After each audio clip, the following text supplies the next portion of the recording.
গো, কি ছিল ওটা? আরে বাপরে, ভূত! ভূত! এই ভূত, তুই এই ঘরে কবে থেকে থাকিস? 6 মাস থেকে থাকি এই ঘরে। তুই এই করে 6 মাস থেকে থাকিস? হ্যাঁ। হালার করে হালা।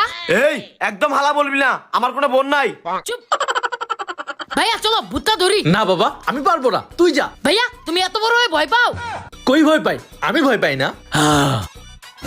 দেখতেই তো পাচ্ছি। এই ভূত, তুই আমাদের সাথে 6 মাস থাকিস না? আয়, তোর সাথে একটা হিসাব আছে। এই চুপ। হ্যাঁ, এরকম করে কেলানি বন্ধ কর। এই বাসায় আমাদের দুজনের বাসা ভাড়া 10,000 টাকা। আমরা দুজনে দিই 5,000 টাকা করে। তুই যে 6 মাস থাকলি, এখন এই 6 মাসের টাকা দে। আমার কাছে কোনো টাকা নাই, একটু অ্যাডজাস্ট করে নি। হ্যাঁ হ্যাঁ, ঠিক আছে ঠিক আছে। ভূতের থেকে টাকা নিবে? কি ভাইয়া, ক্ষুধা লাগছে নাকি? আমারও ক্ষুধা লাগছে। রুটি বানাতে পারিস? আমি সবজি বানাতে পারি। চল, তুই সবজি বানাবি আর আমি রুটি বানাবো।